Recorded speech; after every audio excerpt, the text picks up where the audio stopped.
Ang pag-uusapan natin dito ay tungkol sa computation ng interest kung ikaw, yung under audit ka na taxpayer, ay nagbayad ng tax deficiency mo bago mo ma-receive yung final assessment notice or FAN.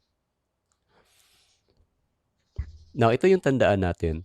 Kung yung pagbayad ng tax payment ay nangyari before sa pag-receive mo ng FAN, ang computation po ng tax deficiency interest ay hanggang doon lang sa pagbayad ng tax. Okay. Kasi normally, kung ikaw ay naabutan ng fund issuance, na-receive mo yung fund bago ka nagbayad, ang computation ng interest ay hanggang fund due date.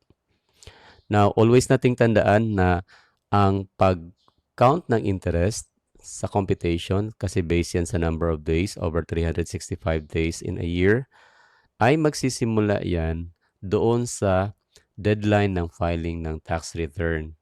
Okay? Doon yan magsisimula. Okay, so yun yung kaibahan kung ikaw ay magbayad ng interest payment, deficiency interest, at saka yung deficiency tax before the issuance of the fund, at saka yung pagbayad after the issuance of the fund. Ito yung nangyari kay Quickstop. So si Quickstop naman is a micro taxpayer. So obviously kasi 2.5 lang yung kanyang sales in a year. Na-audit siya for the taxable 2024. Now, the revenue officer explained na the findings to the owner showing the deficiency of 100,000. So, yun yung kanyang tax deficiency. To avoid further trouble, yung owner decided to pay the deficiency tax immediately on January 15. So, hindi niya na hinintay yung before the BIR could even issue final assessment notice. Yun, nagsettle na siya agad before the issuance of the fund. Okay? Now, ang kagandahan lang dito, again, kasi yung interest mo ng computation ay hanggang down lang sa payment. Naiwasan mo na yung computation ng interest na hanggang sa fund due date. So, the statutory deadline for the 2024 is April 15, 2025. So, therefore, the counting will start on April 16, 2026. So, the question is, how is the deficiency interest computed? So again, since first is ano yung rate na gagamitin natin? Ano yung rate? Okay, ang sagot is 6%. Bakit? Kasi siya ay micro taxpayer. Ikalawa, ang interest ay i-compute hanggang kailan?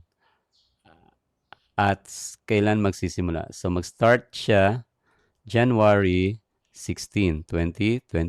Ang filing niya was, this is wrong.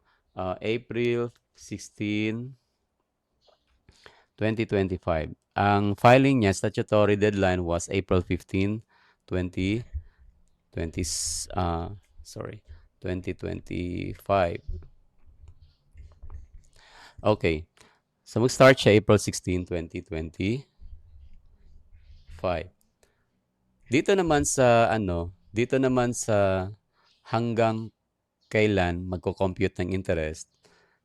Again, since nagbayad siya before the issuance of the final assessment, so ang computation niya lang is mag-end siya sa January 15, 2026.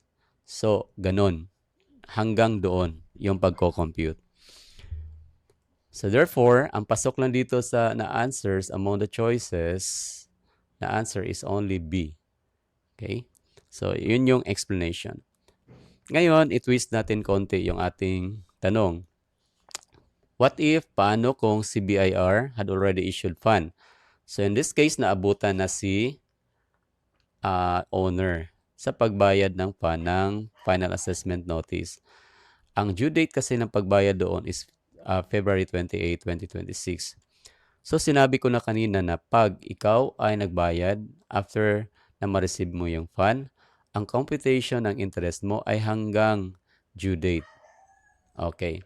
So, therefore, ang kanyang computation ay magsisimula sa ganun pa rin, April 16, 2025 hanggang sa February 28. Doon na sa due date yung ending ng computation of the interest, deficiency interest. So, ganun ang tandaan natin ha, para hindi tayo magkamali. By the way, that particular, the source of that is Revenue Regulation 21-2018 pagdating doon sa pagbayad ng interest before the date of payment. At saka ganun din sa ano, ganun din sa computation pagdating doon if you are not going to settle the, I mean, if you are going to pay the deficiency tax after na ma-receive mo yung fund. So doon yung computation mo is hanggang due date ng assessment notice.